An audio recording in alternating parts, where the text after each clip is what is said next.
if you were here right now, you'd see these guys. On my right, but always the political left, Ogie Overman is here.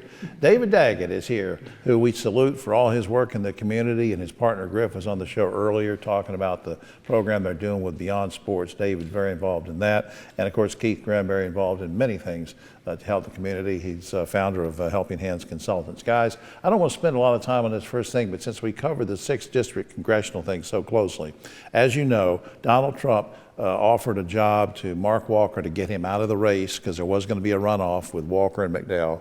And Mark took it, so he's going to work for the Trump campaign. If Trump wins, he'll be in the Trump administration, and he gets a guarantee of Trump, if there can ever be that, to get his endorsement for an open seat later. 2 quick questions. Are you surprised that Trump has so much influence in the Triad? And number 2, does Mark have a clear path to take over, say, Virginia Fox's seat when she retires? Ogie.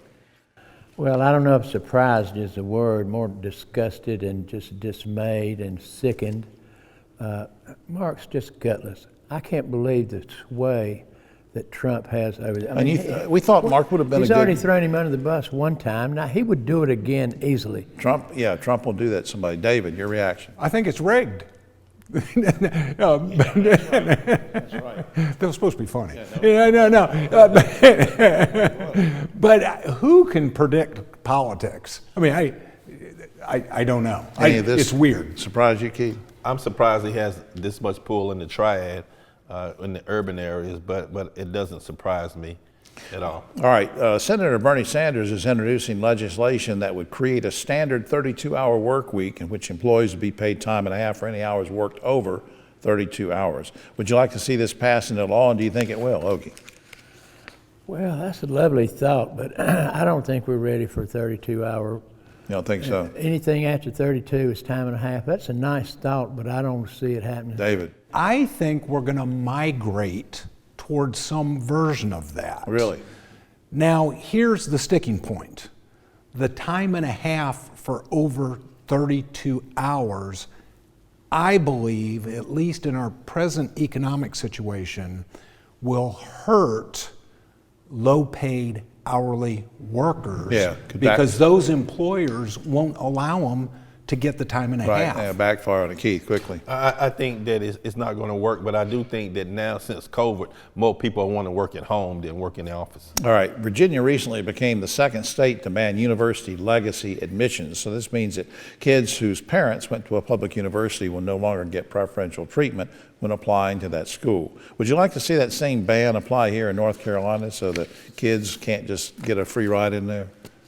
No, not. Think about it. Flounder would have never gotten in the Delta House if he weren't a legacy. That's right. Well, that would be no movie. Yeah, what do you think about legacies? I think there's 2 sides to this.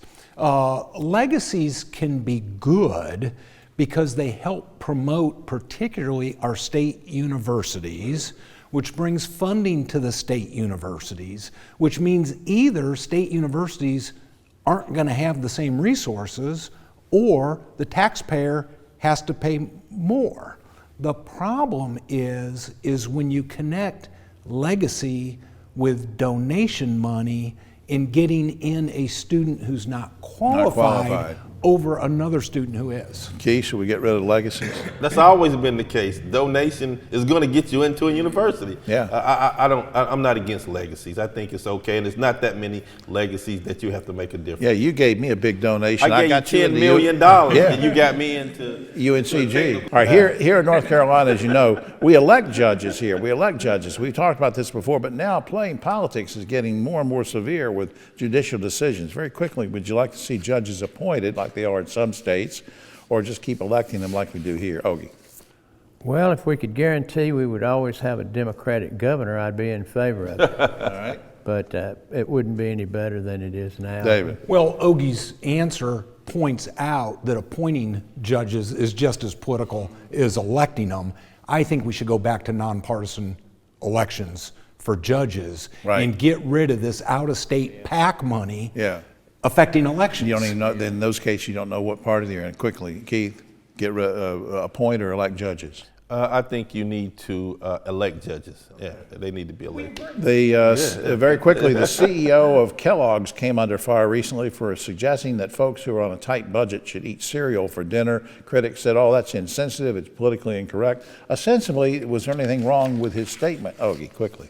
I was not offended by that. I mean, I eat cereal pretty much every day. David, quickly. Lucky Charms for dinner? Who could argue with that? You are a lucky charm. What do you think? Dinner for cereal? I'm totally offended. This is a guy who's a multi-millionaire telling people to eat cereal. Why don't he cut some of his salary and give it to some other people and then see how that works for him? Eat cereal, right. Finally, scientists now say that python farming is the way of the future because eating python meat is healthier than eating beef or pork. Guys, would you eat snake meat as part of your regular diet? Ogie. I can't think of a worse occupation than being a python farmer. I hate snakes. I hate them. Would you eat snake meat? I've tried snake meat. You have not. I have. I've had rattlesnake. It's very, very good. Would you eat snake? I can tell you what I would do. I would cut it up, fry it, and give it to you.